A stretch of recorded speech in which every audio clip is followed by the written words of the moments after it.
رب العالمین نستعین سبحانک لا علم لنا الا ما علمتنا انک انت العلیم الحکیم الحمد للہ رب العالمین والصلاة والسلام علی سید المرسلین وعلی آلہ وصحبہ اجمعین ومن تبعہم بإحسان الی یوم الدین اعوذ باللہ من الشیطان الرجیم بسم اللہ الرحمن الرحیم وما خلقت الجن والانس الا لیعبدون۔ حاضرین گرامی،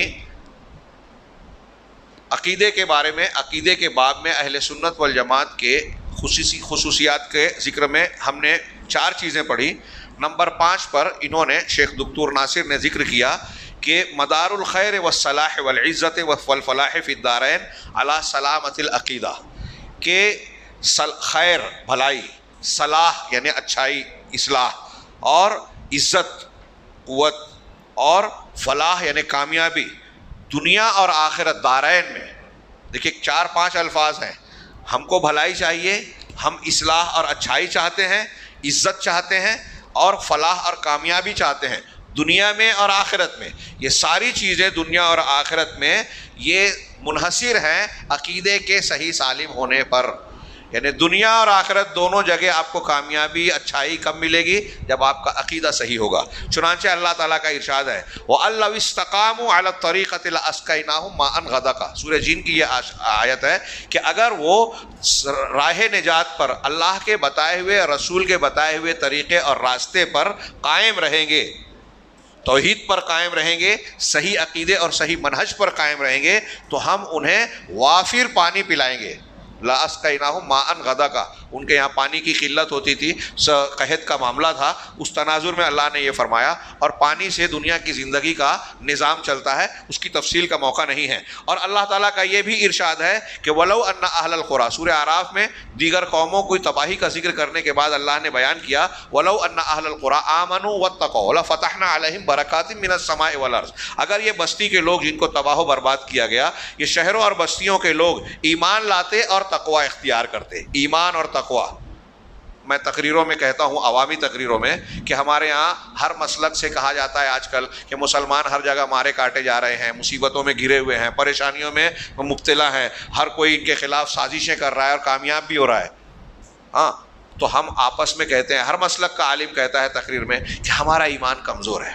بالکل صحیح بات ہے، لیکن ہر عالم یہ تو کہتا ہے، لیکن ہر عالم یہ نہیں بتاتا کہ ایمان کسے کہتے ہیں، صحیح ایمان کیا ہے۔ سب سے بڑا سوال تو یہی ہے۔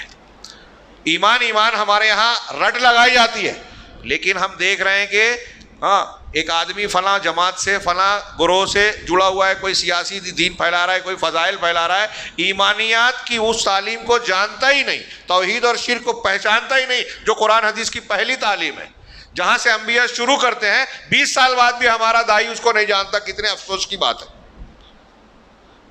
منہج سے ہٹے ہوا۔ تو اللہ تعالیٰ کہہ رہا ہے کہ اگر بستی کے لوگ ایمان لے آئیں، تقوی اختیار کریں، لَفَتَحْنَا عَلَيْهِمْ بَرَكَاتٍ مِّنَ السَّمَاءِ وَالْأَرْضِ، تو ہم آسمان اور زمین کی برکتوں کے دروازے ان پر کھول دیں گے۔ یعنی ایمان اور تقوی ہوگا تو زمین اور آسمان کی برکتیں ملے گی۔ چنانچہ یہ آگے نتیجے کے طور پر کہہ رہے ہیں، چنانچہ خیر، صلاح، عزت، فلاح دنیا اور آخرت میں، دنیا اور آخرت میں ساری بھلائیوں کا انحصار اور مدار اس بات پر ہے کہ آپ کا عقیدہ صحیح ہو، استقامت عقیدہ۔ ہاں، اور اس بات کی طرف حدیث صحیح میں اللہ تبارک و تعالیٰ نے، اللہ کے نبی صلی اللہ علیہ وسلم نے اشارہ کیا صحیح حدیث میں کہ آپ کے سارے معاملات کب ٹھیک ہوں گے؟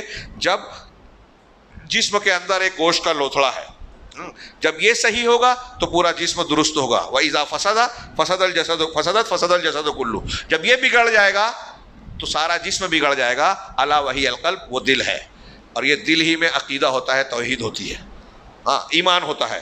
اسی طریقے سے اللہ کے نبی صلی اللہ علیہ وسلم نے دین کی اصلاح کا اہتمام کیا۔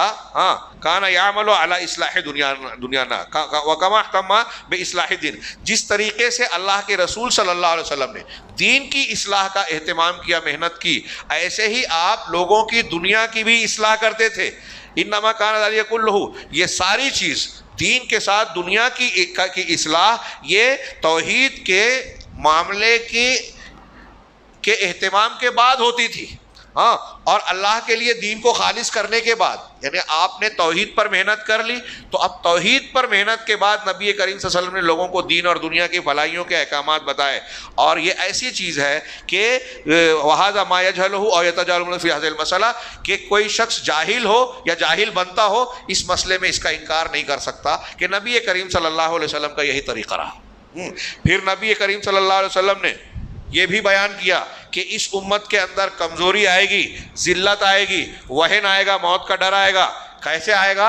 اللہ کے رسول صلی اللہ علیہ وسلم کہ سنت سے اکثر لوگ جب اعراض کریں گے، اس امت کے اکثر لوگ جب اللہ کے رسول کی سنت سے، آپ کے منہج سے ہٹیں گے، تو پھر مسلمانوں پر ذلت آئے گی، ہاں، خاری آئے گی، انحطاط آئے گا. چنانچہ اس وقت وَأَنَّهَا لَا يُمْكِنُ أَن يَكُونَ، اس وقت یہ ممکن نہیں ہوگا کہ مسلمانوں کو عزت کا مقام ملے یہاں تک کہ وہ اپنے رب کی طرف، یعنی رب کے دین کی طرف پلٹ آئیں. چنانچہ نبی صلی اللہ علیہ وسلم کا ارشاد ہے، ابو داؤد وغیرہ کی روایت ہے جس کو علامہ البانی نے صحیح کہا ہے، کہ اللہ کے نبی صلی اللہ علیہ وسلم نے فرمایا کہ اذا تبایعتم بالعینہ، جب تم عینہ کا سودا کرو گے، بیع عینہ، سمجھتے ہیں آپ بیع عینہ کسے کہتے ہیں؟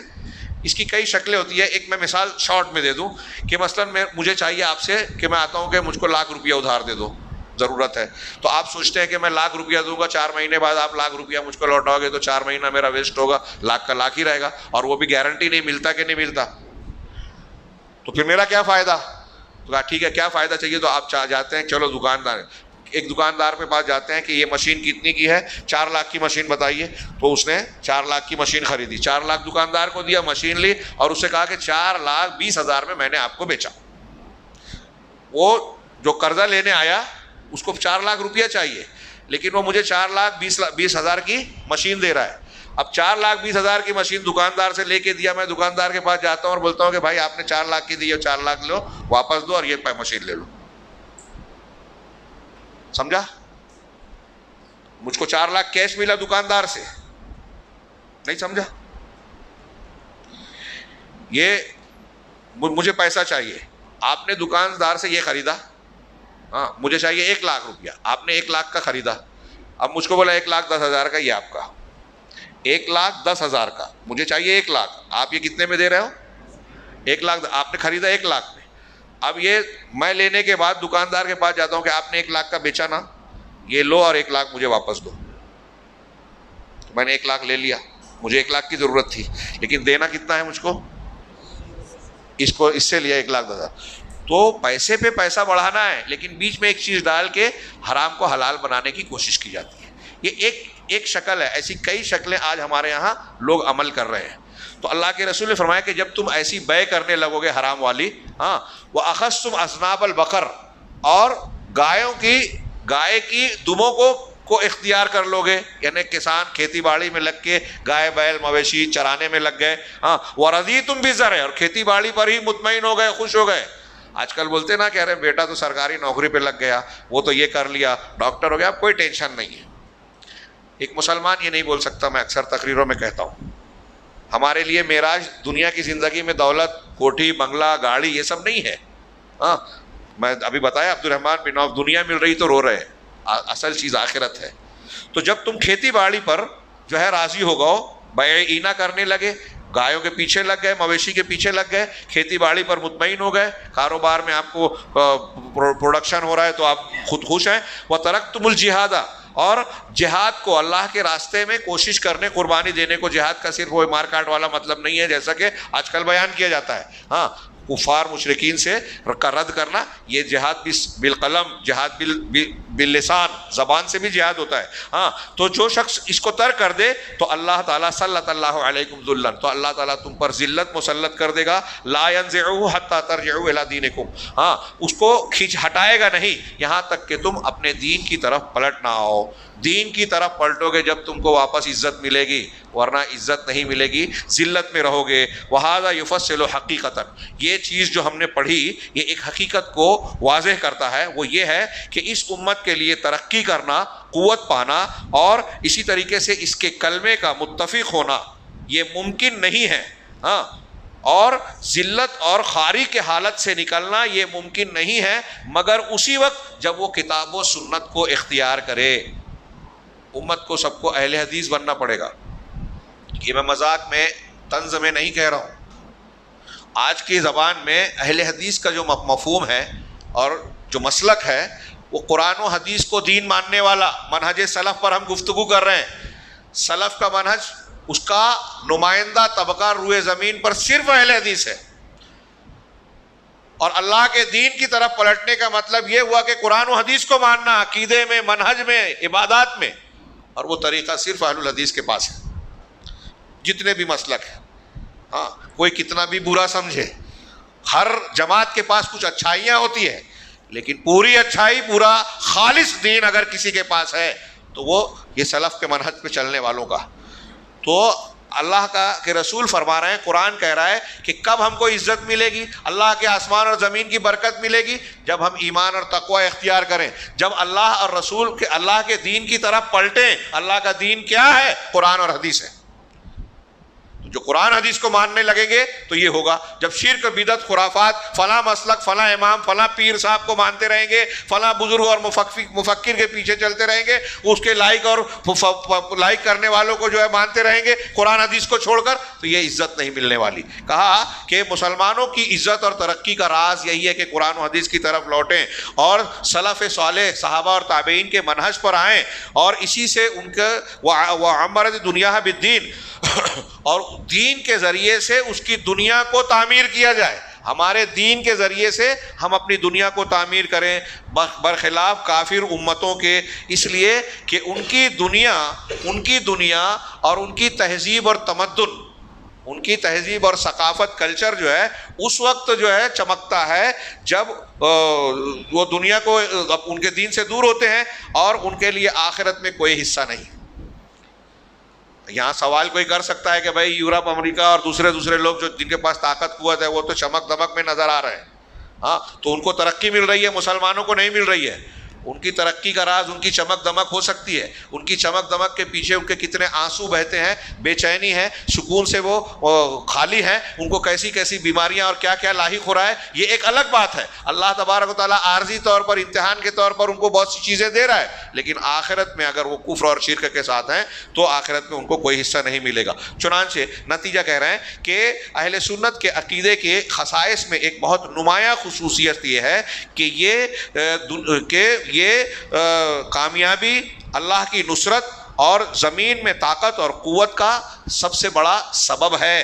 ہاں اس شخص کے لیے جو اس کو قائم کرتا ہے، اس کی طرف سچائی کے ساتھ، عزم اور صبر کے ساتھ دعوت دیتا ہے. جو توحید کے اور صحیح عقیدے کو اختیار کرتا ہے، اس کو عزم و صبر اور سچائی کے ساتھ قائم رہتے ہوئے لوگوں کو اس کی طرف بلاتا ہے.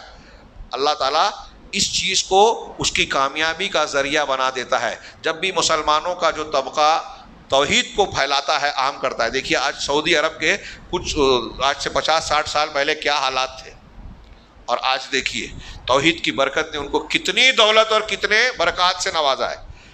دنیا کے لوگ اس کی مخالفت کریں دبے چھپے لفظوں میں کئی چیزوں کا اعتراف کرتے ہیں کہ اللہ نے ان کو جو دیا ہے کسی کو حاصل نہیں ہے. ہاں یہ توحید کی برکتیں ہیں، دنیا میں بھی اللہ دیتا ہے، لیکن ضروری نہیں ہے کہ وہ نتیجہ ہم کو دکھائی دے. غزوہ احد اور بدر میں صحابہ کرام جو شہید ہوئے ان کے پاس کچھ نہیں تھا، ہاں پوری چادر بھی نہیں تھی کہ ان کی لاش کو پورا ڈھکا جائے، لیکن بعد میں اللہ تبارک و تعالیٰ نے بات کے صحابہ کو اور زیادہ نواز دیا. یہ دنیا کی نعمتوں کا اعتبار ہم نہ کریں، ہاں کیونکہ اس کے کئی پہلو ہو سکتے ہیں. چنانچہ جو طائفہ اور گروہ اس عقیدے کو، اہل سنت والجماعت کے عقیدے کو مضبوطی سے پکڑتی ہے، یہی طائفہ منصورہ اور ظاہرہ ہے کہ جب اس کے مخالفین ان کی مدد چھوڑیں گے تو کوئی ان کا نقصان نہیں پہنچا سکتا، اور نہ ہی ان کے دشمن ان کا کچھ بگاڑ سکتے ہیں. جیسا کہ اللہ کے رسول صلی اللہ علیہ وسلم نے اپنے اس فرمان کے ذریعے سے ہم کو خوشخبری دی. اس میں تسلی ہے صحیح عقیدے کے ماننے والوں کے لیے کہ لا تزال طائفۃ من امتی ظاہرین علی الحق، میری امت کا ایک گروہ، ایک طائفہ ہمیشہ حق پر ظاہر اور غالب رہے گا. لا یضرهم من خذلهم، ان کی مدد چھوڑنے والے ان کا کچھ بگاڑ نہیں پائیں گے. وحتی یاتی امر اللہ، یہاں تک کہ اللہ کا حکم یعنی قیامت آ جائے گا اور وہ ایسے ہی رہیں گے. مسلمانوں کے، اہل حدیثوں کے خلاف دیکھیے کتنا پروپیگنڈا ہوتا ہے، کتنے الزامات لگتے ہیں، منصوبے بنتے ہیں، ختم کر دینے کی کوشش کرتے ہیں. ان کو تکلیفیں اور آزمائشوں سے گزرنا پڑتا ہے، لیکن ان کا بگڑتا کچھ نہیں ہے. یہ اللہ کی طرف سے مدد ہے. چھٹے نمبر پر اس کی خصوصیت بیان کر رہے ہیں کہ توحید کی دعوت کو اولیت دینا، توحید کی اور عقیدے کی دعوت کو اولیت دینا دنیا میں کسی بھی دعوت کے کامیابی کے لیے شرط ہے. یہ بات جو ہم پڑھ چکے ہیں، انہوں نے پھر سے اس کو دہرایا کہ اسی طریقے سے کوئی بھی دعوت جو اس بنیاد پر قائم نہیں ہوتی، یعنی عقیدے کی سلامتی پر اور توحید کی طرف بلانے، شرک اور بدعات سے منع کرنے پر. میں کھل کے کہوں، جیسے آج جماعت اسلامی ہمارے یہاں پائی جاتی ہے، اس کا ورژن عربی ورژن ہے اخوانیت، تھوڑے سے فرق کے ساتھ. تبلیغی جماعت، بریلویت، دیوبندیت، فلاں جماعت، فلاں گروہ، فلاں شخصیت، ان کی دعوتیں دیکھیے. مولانا مودودی صاحب کا جس وقت تو انہوں نے پیش کیا تھا سیاسی ورژن پیش کیا تھا اسلام کا، ان کی محدود توحید، تو اس وقت لوگوں کو لگا بہت اچھا. لیکن ان کو ماننے والے، ان کے پیچھے چلنے والے کچھ دن تک جو ہے بڑے زور شور اور خبروں میں رہے. جیسے جیسے تھوڑا سا پیریڈ چینج ہوا وہ غائب ہوتے چلے گئے. دنیا میں آپ دیکھیے بہت بڑی بڑی ذہین شخصیات پیدا ہوئی، فلاسفہ، مناطقہ. ان کے دور میں ان کی طوطی بولتا تھا، بہت چرچا رہتا تھا. ان کا دور گزرا 15 سال، 20 سال، 25 سال، 100 سال کے بعد وہ غائب ہو گئے. یہ کوئی معمولی بہت اہم بات بول رہا ہوں، تاریخ کی ٹائم نہیں ہے اس لیے شارٹ میں بول رہا ہوں. اس کے بالمقابل آپ دیکھیں کہ جن لوگوں نے پوری امت میں قرآن اور حدیث کی تعلیم کو پکڑ کر توحید کی دعوت، نبی کی دعوت اور طریقے کو اختیار کیا، وہ آج بھی زندہ ہیں. شیخ الاسلام علامہ ابن تیمیہ، علامہ ابن قیم، علامہ ابن کثیر، امام بخاری، ائمہ ہدیٰ جو گزرے ہیں، ان کی دعوت عقیدے پر مشتمل تھی، نبی کے منہج اور طریقے پہ. یہ آج تک زندہ. کیوں؟ اس لیے کہ قرآن اور حدیث پرانا نہیں ہوتا، باسی نہیں ہوتا. باقی کوئی خاص نظریہ اور فکر کتنا بھی اچھا آج کے دور میں اگر میں کوئی ایک نیا خیال پیش کروں، تھوڑے دن کے لیے آپ کو بہت اچھا لگے گا، لیکن جیسے حالات چینج ہوں گے وہ بیکار لگے گا، اس میں وہ کشش نہیں رہے گی. تو یہ کہہ رہے ہیں کہ آپ دیکھیں کہ دنیا میں جتنی بھی دعوتیں ہیں نا، ان کے یہاں چونکہ توحید اور عقیدہ بنیاد نہیں ہے، قرآن و حدیث کا طریقہ، نبی کا منہج جو ہے یہاں اختیار نہیں کیا گیا ہے، اس لیے ان کی اس دعوت میں وہ بات آپ کو نہیں ملے گی. وہ کسی بھی زمانے اور کسی بھی علاقے کی دعوت ہو، اگر وہ عقیدے کی سلامتی، توحید کی طرف دعوت اور شرک سے ممانعت پر مشتمل نہیں ہے، تو وہ دعوت قاصر اور ناقص ہے، عاجز ہوگی، ناقص ہوگی. اور اس بات کا ڈر ہوگا کہ یا تو اس کا انجام ناکامیابی ہوگا. ایسی جتنی بھی دعوتیں ہیں ان کا دو میں سے ایک انجام ہوگا، یا تو وہ ناکام ہو جائیں گی یا خود صراط مستقیم سے ہٹ جائے گی، یا پھر دونوں چیزیں ساتھ ساتھ پائی جائے گی. ایسی آپ جتنی بھی دعوتیں دیکھ رہے ہیں وہاں کچھ بھلائیاں تو ہیں. کچھ لوگ فخر کرتے ہیں کہ دیکھو ہمارے فلاں لوگ کام کرتے ہیں، دیہاتوں تک پہنچ گئے، ایسا کام کر لیا، ویسا. کچھ چیزیں آپ کو ایسی نظر آئے گی، لیکن اس سے بڑا اگر غور سے دیکھیں گے تو اس سے بڑا نقصان دکھائی دے گا کہ وہاں عصبیت پیدا ہو گئی ہے، تفرق پیدا ہو گیا ہے. اس کے سائے میں بدعات اور خرافات نے جنم لے لیا. جب بدعت اور خرافات پیدا ہو گئی تو آپ کی کئی اچھائیاں ہوئی، اس سے کوئی فائدہ نہیں ہے، کیونکہ یہ بدعت اور شرک جو ہے آپ کی اچھائیوں کو مٹا دینے والا ہے. اس لیے کہ تو یہ بات تھوڑی سی پھیل رہی ہے کہ یہ توحید یہ اصل اور بنیاد ہے. کوئی بھی دعوت اسی وقت کامیاب ہوگی جب اس کی جڑ میں یہ توحید ہوگی، ورنہ یا تو وہ ناکام ہو جائے گی یا خود راہ راست سے بھٹک جائے گی. کیونکہ دین کے اصولوں میں سے یہ اصل عظیم ہے. جب امتیں اس سے غافل ہو جائیں، جب امت اس سے غافل ہو جائے، کوئی قوم اس سے غافل ہو جائے گی، تو وہ شرک، بدعت اور انحراف کی مصیبت میں گرفتار ہو جاتی ہے. اور یہ موجودہ دور کی جتنی بھی دعوتیں پائی جاتی ہیں، شیخ کہہ رہے ہیں، جتنی بھی دعوتیں پائی جاتی ہیں ان کے کمزور ہونے کے اسباب میں یہ ایک عظیم سبب ہے. اور ان کے قصور میں ان کا سب سے بڑا قصور ہے کہ وہ دین کے مقاصد، اعلیٰ مقاصد اور امت کی عزت کو حاصل کرنے میں ناکامیاب ہو رہے ہیں. اور وہ دراصل اس اصل عظیم، یعنی جو عقیدے کی اصل اور بنیاد ہے، اس میں خلل پیدا کرنے کی وجہ سے ان کی دعوت میں یہ کمزوری ہے. بہت محنت ہو رہی ہے، عالمی کانفرنس، فلاں کانفرنس، کروڑوں کی کانفرنس ہوتی ہے، بڑی بڑی پروگرام کانفرنسیں، اور کیا کیا ہوتا ہے. لوگ فخر کرتے ہیں کہ اتنے لاکھ لوگ جمع ہوئے، حج کے جیسا اجتماع ہو گیا. لیکن فائدہ؟ جب آپ کی دعوت نبی کی دعوت کے مطابق نہیں ہے، فضائل ہی فضائل بیان کر رہے ہیں. اہل سنت والجماعت کے عقیدے میں اخیر میں آئے گا کہ باطل عقائد کا رد کرنا بھی اس کے لیے ضروری ہے، صحیح عقیدے کی حفاظت کے لیے. آج ہمارے یہاں یہ کہتے ہیں کہ اگر کوئی رد کر رہا ہے، ارے یہ تو دیکھو اختلافی بات کر رہے ہیں. اللہ تعالیٰ نے رد کیا ہے باطل باتوں کا، رسول نے رد کیا، صحابہ نے رد کیا، تابعین، امت کے ہر طبقے میں اہل حق نے، امام احمد بن حنبل، امام شافعی، منکرین حدیث کا رد کیا امام شافعی نے، امام احمد بن حنبل نے منکرین صفات کا رد کیا، معتزلہ سے مناظرہ کیا، امام بخاری نے صحیح بخاری میں باقاعدہ آخری باب میں جو ہے رد کیا، ردود کیا۔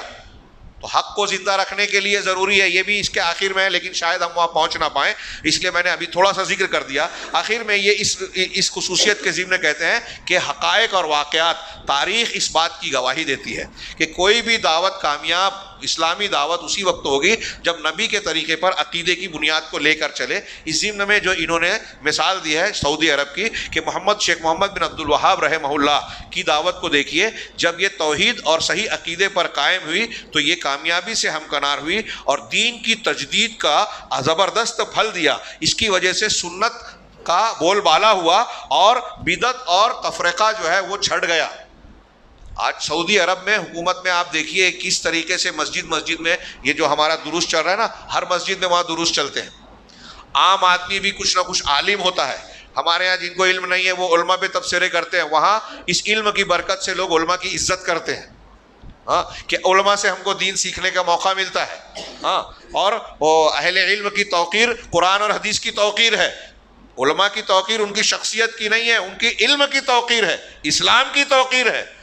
اور شاید آگے میں بول پاؤں نہ بول پاؤں، یہاں ایک بات کا ذکر کر دوں، ٹائم نہیں ہے اس لیے ایک بات شارٹ میں، اس پر میں نے بعض جگہ لمبا درس دیا ہے، تفصیل بیان کی ہے، اور بہت سارے علماء نے اس پر لکھا ہے کہ یہ یہود نصارہ مسلمانوں کے دشمنوں کے ایجنڈے کا ایک حصہ ہے کہ مسلمان لوگوں کو، عوام کو ان کے علماء سے کاٹ دیا جائے، خاص طور سے قرآن و حدیث کو جاننے والے، توحید کے جاننے والے علماء سے کاٹا جائے، اور جو بھی ہمارے درمیان مسلمان، وہ کوئی انجینئر ہو کہ کوئی فلاں اور فلاں ہو، اگر کوئی شخص علماء کی برائی کر کے عوام کو علماء سے دور کر رہا ہے، ان کے بارے میں بدگمان کر رہا ہے، تو یہ سمجھ لیجئے کہ وہ یہود و نصارہ کے ایجنڈے پر قائم کا کام کر رہا ہے۔ علماء سے دور ہونے کا مطلب ہمارا سماج دین سے دور ہو رہا ہے، اور علماء میں سب علماء کو میں نہیں کہہ رہا ہوں، جو قرآن و حدیث کے علماء ہیں۔ اور اس کا یہ بھی مطلب نہیں ہے کہ آپ ہمارے یہاں یہ کہیں کہ بھائی دنیا میں فلاں فلاں جگہ پر صرف عالم ہے، ایک ڈاکٹر ہے یہ وہ فلاں اور فلاں دوسرے لائن کا ہے، عربی اور علوم اسلامیہ کو جانتا نہیں ہے، اور وہ مسلمان علماء کے بارے میں کہہ رہا ہے کہ وہ عالم نہیں ہے، ٹھیک ٹھاک نہیں ہے۔ کاش کے موقع ہوتا میں اس پر کچھ تفصیلی، کسی وقت موقع ملے گا تو اس پر تفصیلی، اور ابھی کچھ علماء نے اہل علم کی فضیلت، ان کی پہچان، اور آپ کو پہچان کرنی ہوگی کہ عالم کون ہے۔ قرآن و حدیث کا جاننے والا عالم ہے، عربی زبان اور علوم عربیہ کا جاننے والا عالم ہے۔ اب علماء کے درجات ہو سکتے ہیں کم زیادہ، لیکن آپ یہ کہیں کہ بھائی ان سے استفادہ ہی نہیں کرنا ہے، ان سے پوچھنا ہی نہیں ہے، تو فَاسْأَلُوا أَهْلَ الذِّكْرِ إِن كُنتُمْ لَا تَعْلَمُونَ۔ اور قرآن و حدیث کے بہت سارے ایسے احکامات پر آپ کہاں سے عمل کریں گے اگر ہندوستان میں کوئی عالم ہی نہ ہو؟ انتہائی بڑی سازش ہے، جہالت ہے۔ اور میں پھر سے کہہ رہا ہوں، آپ کو اگر میری بات ہلکی پھلکی لگ رہی ہو تو تحقیق کریں۔ یہود و نصارہ کے ایجنڈے کا حصہ ہے کہ علماء ربانیین، قرآن و حدیث کے جاننے والے لوگوں سے عوام کو کاٹ دیا جائے، علماء کی بے عزتی کی جائے، ان کو کمتر کر کے دکھایا جائے، ان کو پریشان کیا جائے، ان کو بتایا جائے کہ یہ ترقی کے راستے میں رکاوٹ ہے، یہ دین نہیں جانتے، وغیرہ وغیرہ۔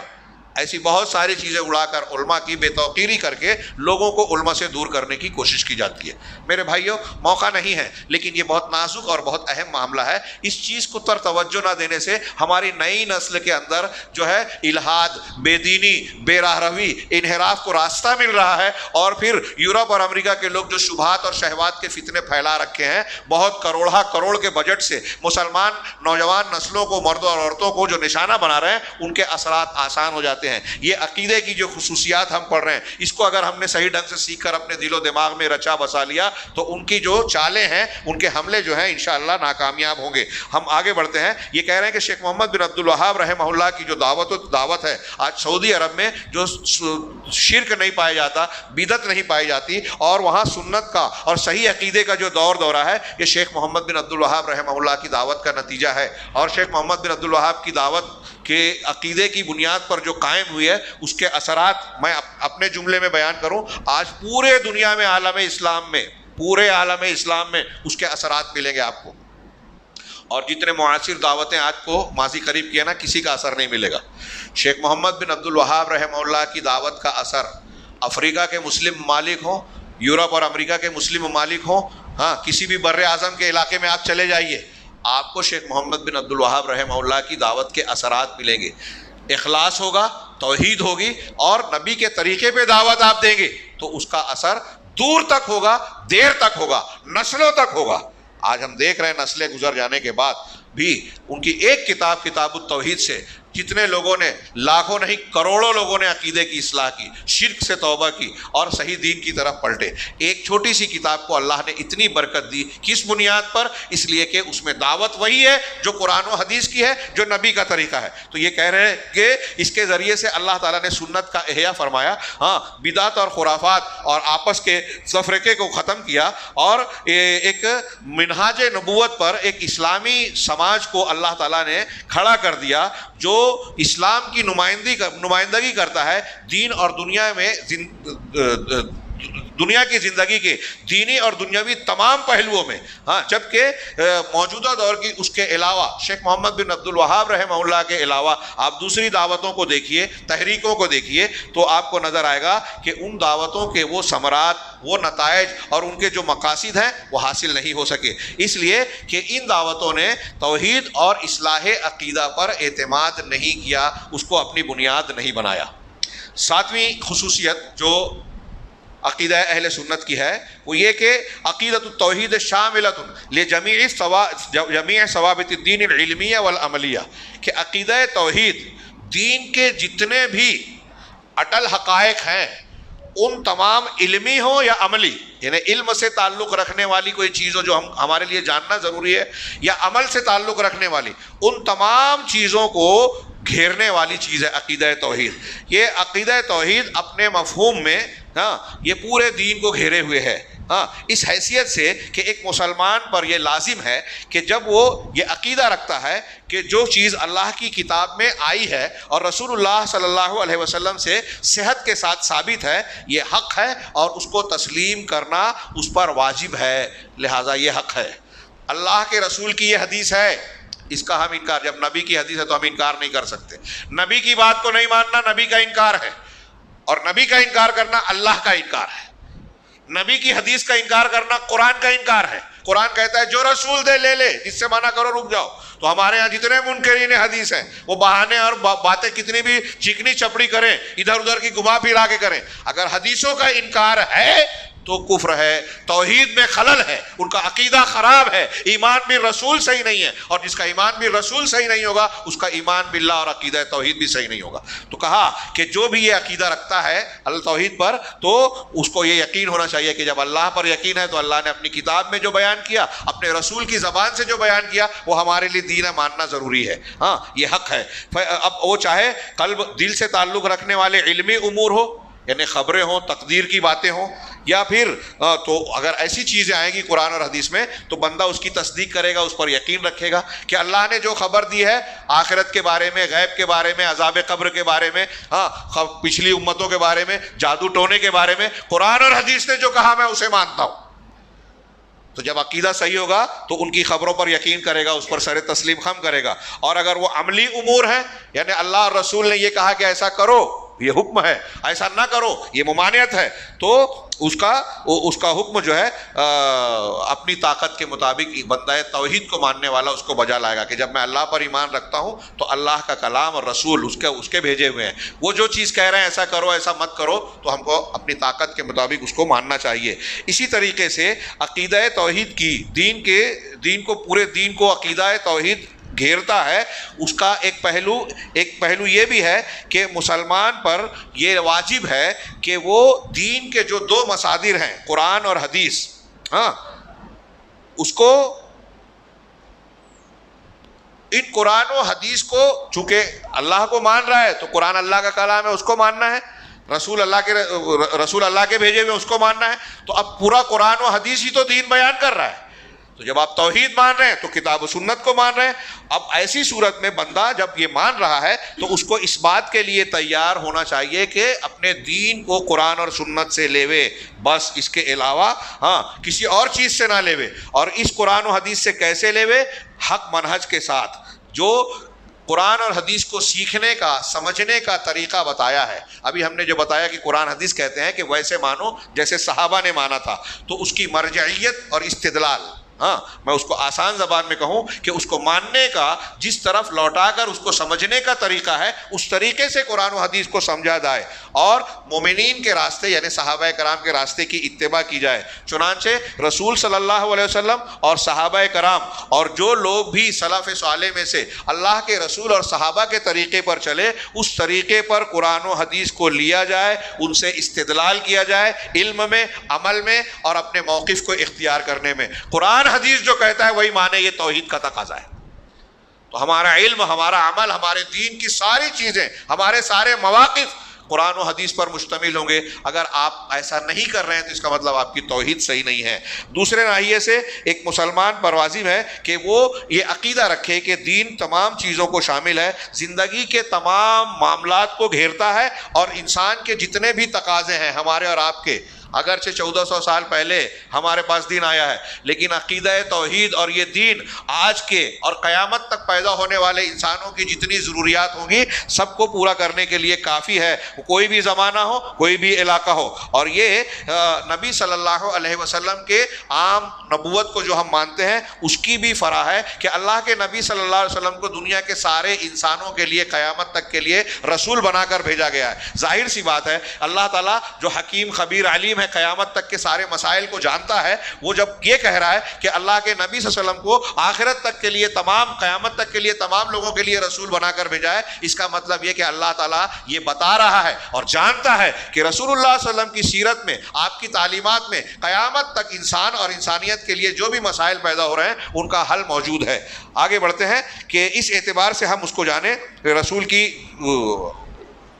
جو ہے عموم رسالت کی بنیاد پر بھی ہم جانتے ہیں کہ جب رسول کو ساری دنیا کے لیے رسول بنایا گیا, ہر زمانے کے لیے رسول بنایا گیا, اس کا مطلب دنیا کے ہر علاقے اور ہر زمانے کے لیے اس میں حل موجود ہے. اسی طریقے سے ہم یہ بھی جانتے ہیں کہ اللہ تعالیٰ کی ذات جو ہے وہ عالم الغیب والشہادہ ہے, اس کا علم تمام چیزوں کو گھیرے ہوئے ہے, لہٰذا قیامت تک کے سارے مسائل اس میں اس کے اندر موجود ہے, اس کے نازل کیے ہوئے دین کے اندر.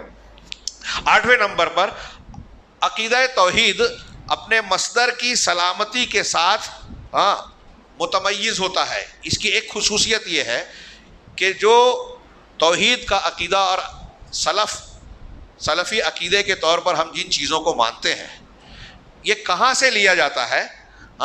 یہ بالکل صاف ستھرا ہے. اس کا بنیادی مصدر 3 ہے, قرآن, حدیث اور امت کا اجماع, بلکہ اجماع سلف اور ان کے اقوال. بس عقیدہ یہی 3 چیزوں سے لیا جائے گا, قرآن, حدیث اور سلف, خاص طور سے صحابہ کا اجماع.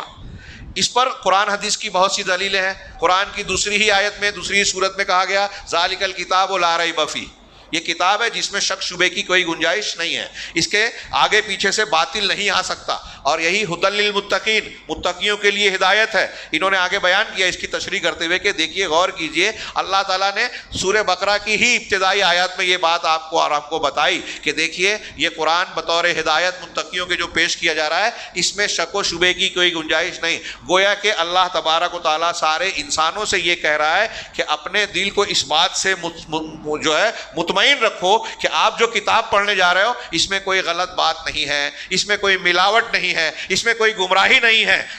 جیسا ہے, چنانچہ آپ کا کام صرف اتنا ہے کہ اس کتاب کے احکامات کو مان لو, اور اس کتاب میں جن چیزوں سے منع کیا گیا ہے اس سے آپ رک جاؤ اور اس پر پورے طریقے سے عمل کرنے لگو. فورب السماء والارض, قرآن نے ایک جگہ دوسرے کہا کہ آسمان اور زمین کے رب کی قسم, انہ الحق مثل ما انکم تنطقون, کہ یہ قرآن ایسے ہی سچا اور حق ہے جیسے کہ تم بات کرتے ہو. میں اس وقت تو بول رہا ہوں, ہم کو اور آپ کو کتنا یقین ہے, اس سے زیادہ یہ بالکل حق ہے, یہ بات طے ہے کہ یہ اللہ تبارک و تعالیٰ کا کلام ہے اور یہ حق ہے. اور رہا سنت کا محفوظ ہونا, تو اللہ کے رسول صلی اللہ علیہ وسلم نے بعض صحابہ کے قول کے مطابق کہا کے سوال پر کہا اکتب فوالذی بعثنی بالحق ما یخرج منہ الا حق. اللہ کے رسول صلی اللہ علیہ وسلم سے کسی نے کہا نا کہ آپ غصے کی حالت میں بھی ہوتے ہیں تو کوئی بات آپ کہہ دیتے ہیں, ہاں تو کیا وہ بھی لکھا جائے؟ تو آپ نے کہا کہ لکھو, اللہ کے اس ذات کی قسم جس نے مجھے حق کے ساتھ بھیجا ہے, اس منہ سے حق کے علاوہ کوئی بات نہیں نکل سکتی. تو اس کا مطلب قرآن بھی جو اللہ کا کلام ہے اس میں غلطی کا اور گمراہی کے ہونے کا کوئی سوال ہی پیدا نہیں ہوتا, اور نبی صلی اللہ علیہ وسلم کی جو بھی بات ہوگی اس کے غلط ہونے کا کوئی سوال پیدا نہیں ہوتا. لہٰذا قرآن اور سنت سے جب ہم عقیدہ لے رہے ہیں, سلف کا منہج لے رہے ہیں, تو یہ بالکل کلیئر ہے, صاف ستھرا ہے, اس میں کوئی ہم کو گھبرانے کی ضرورت نہیں ہے کہ اس میں کوئی غلط چیز آ جائے گی. بات سمجھ رہے ہیں کہ ہمارا دین کا, منہج کا اور خاص طور سے عقیدے کا مصدر انتہائی واضح اور صاف ستھرا ہے. ہاں اسی طریقے سے اللہ کے رسول کی ایک حدیث کو انہوں نے پیش کیا کہ میں نے تم کو کھلے راستے پر پیش کیا, صاف ستھری روشن شاہراہ پر. اس کی رات بھی دین کی طرح روشن ہے, یہ دین جو چھوڑ کر جا رہا ہوں اس کی رات بھی دین کی طرح روشن ہے, اس سے وہی شخص پھر سکتا ہے جو ہلاک ہونے والا ہے. آگے دکتور ناصر نے ایک بات بیان کی کہ یہ خاصیت جو اہل سنت والجماعت کے ہمارے عقیدے میں ہے, ہمارے عقیدے میں یہ جو خصوصیت ہے, یہ دوسرے مذاہب میں اہل کلام کے جو مذاہب ہیں, فلاسفہ کے جو مذاہب ہیں, یہاں میں وقت نہیں ہے صرف اشارہ کروں کہ آپ کچھ مسلک کے نام کم سنتے ہوں گے یا بعض نے نہیں سنا, جیسے اشعری, ماتریدی. ہاں آج کل ہمارے یہاں اس نام سے نہیں پائے جاتے, خارجی. لیکن جیسے اخوانی ہیں, جماعت اسلامی, ان کے یہاں خارجیت کے اثرات پائے جاتے ہیں. صوفیوں کے یہاں باطنیت کے اثرات, رافضیوں کے اثرات پائے جاتے ہیں.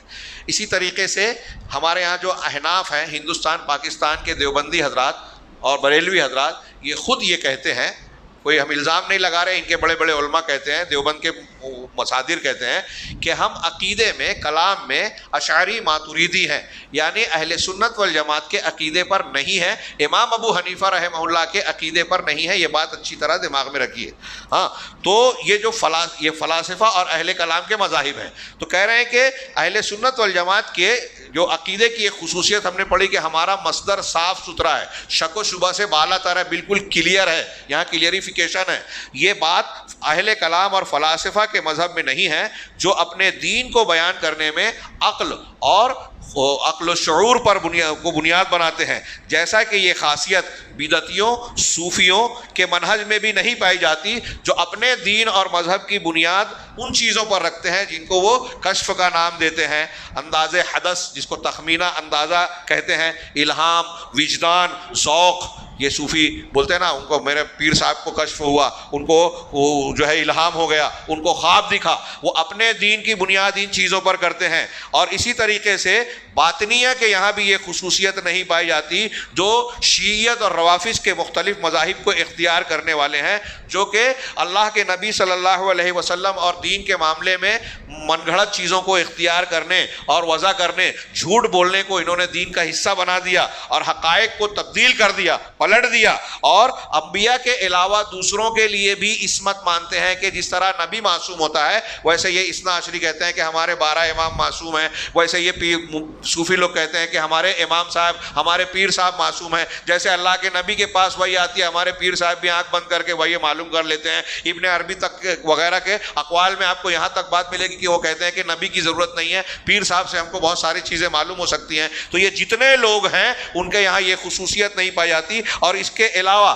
جتنے بھی دنیا میں علم حاصل کرنے کے انسانی یا شیطانی وسائل ہیں, جو کہ الذی یکلمونہا, جس سے وہ بات کرتے ہیں یا جس پر اعتماد کرتے ہیں غیب کے امور میں, یعنی انسان یا شیطان کے جتنے ذرائع ہیں, خواب, الہام, کشف, ہاں غیب کے تعلق سے جتنے بھی جاننے کے ذریعے لوگ بیان کرتے ہیں قرآن حدیث سے ہٹ کے, وہ سب غیر محفوظ ہیں, وہ معصوم نہیں ہیں, اس میں گمراہی کا امکان ہے, وہ صاف ستھرے نہیں ہیں, سلامتی والے نہیں ہیں. ان چیزوں کو اختیار کرنے کا لازمی نتیجہ ہے, یقین ہے کہ انسان ٹھوکر کھائے گا, گمراہی میں جائے گا. اور اہل سنت والجماعت عقیدہ لیتے ہیں قرآن حدیث اور اجماع سلف سے, اس میں ٹھوکر کھانے کی گنجائش نہیں ہے. رہے اہل سنت تو اللہ کے حمد بحمد اللہ, یہ اللہ کی کتاب اور اس کے رسول کی سنت اور سلف صالح کے اجماع کو مضبوطی سے پکڑنے والے ہیں. ان کا منہج سب مومنین کا راستہ ہے, سبیل المومنین ہے. اور وہ ای معتقد, اور ہر وہ عقیدہ جو ان مصادر کے علاوہ سے حاصل کیا جائے, کہ کش بیان کرتے ہیں یا کچھ ایسی چیزیں اختیار کرتے ہیں جو گمراہی کا سبب بنتی ہے. واقعی یہ چیزیں بہت نازک ہیں اور عقیدے سے متعلق ہیں، ہمیں اسے سیکھنا چاہیے. اس سے متعلق ہمارے کچھ دروس جو کتاب التوحید وغیرہ میں ابھی میرے جاری ہیں، کن فقیہن مرکز الامام البخاری میں جو جاری ہیں، اس میں کتاب التوحید میں جادو کا بیان، کہانت کا بیان اور یہ چل رہا ہے. اس میں کچھ چیزیں میں نے تفصیل بیان کی ہے، اسے یہاں دہرانے کا وقت نہیں ہے. صرف 5 منٹ میرے پاس بچا ہے اور میرے پاس کئی نکات تھے جس میں سے کچھ باتیں میں بہت اہمیت کی حامل سمجھتا ہوں. تو یہ کشف کا جو مطلب ہے، اہل تصوف کے یہاں یہ ایک اصطلاح ہے. ان کے یہاں جو پیر صاحب یا مشائخ ہوتے ہیں، ان کے دعوے یہ ہوتے ہیں کہ وہ آنکھیں بند کرتے ہیں، ان کا براہ راست تعلق اللہ سے ہوتا ہے. اللہ تعالیٰ ان کے سامنے حقائق کو بے نقاب کرتا ہے. کشف مانے واضح کرنا. میں اپنے الفاظ میں اس کی تشریح کر رہا ہوں. کوئی نے کائنات کی، دین کی یا بہت ساری چیزوں کو ان پر کھول دیتا ہے. ہاں، جیسے ہم کو دین مل رہا ہے قرآن سے، نبی سے ہم سیکھ رہے ہیں. وہ کہہ رہے ہیں قرآن حدیث کے بغیر اللہ تعالیٰ نے ہم کو ڈائریکٹلی کچھ چیزیں کھول کے بیان کر دی. ہاں، یہ ہے ان کے نزدیک کشف کا معاملہ. اور یہ کشف جو ہے یہ قابل اعتماد نہیں ہے. حضرت عمر فاروق، اب وہ شیخ نے جو بیان کیا میں اس کی طرف جاؤں تو واقعی بہت لمبی بات ہو جائے گی. یہ الہام ہو سکتا ہے. حضرت عمر فاروق رضی اللہ تعالیٰ عنہ کے بارے میں حدیث ہے کہ اگر میری امت میں کوئی الہام والا ہے تو وہ عمر فاروق ہے. کئی معاملے میں اللہ تبارک و تعالیٰ نے حضرت عمر فاروق کی تائید کی. کچھ لوگ 9 اور کچھ لوگ 12 تک بولتے ہیں کہ حضرت عمر نے ایک رائے دی، اللہ نے اس کی تائید میں قرآن اتارا. لیکن ہاں، میں اتنے پر ایک دلیل پر اکتفا کرتا ہوں. علامہ ابن تیمیہ نے بڑی پیاری بحث کی الفرقان بین اولیاء الرحمن و اولیاء شیطان میں کہ آپ غور کیجئے کہ عمر فاروق کو زبان رسالت نے کہا کہ یہ الہام والے ہیں.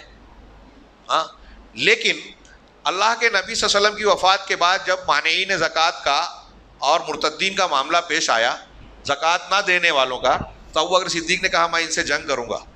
حضرت عمر نے کہا، ابھی جو حدیث ہم نے پڑھی کہ اللہ کے رسول نے فرمایا جو لا الہ الا اللہ محمد رسول اللہ کہے، نماز قائم کرے، زکوٰۃ دے، تو اس نے اپنی جان مال کو مجھ سے بچا لیا. ہاں، سوائے اسلام کے حق کے ساتھ. ہاں، سوائے اس کے حق کے ساتھ. تو عمر فاروق نے یہ حدیث پیش کی تو ابوبکر صدیق نے کہا کہ جو نماز میں، اور اسی حدیث میں ہے نا نماز قائم کرے زکوٰۃ دے، جو نماز میں اور زکوٰۃ میں فرق کرے گا میں اس سے قتال کروں گا.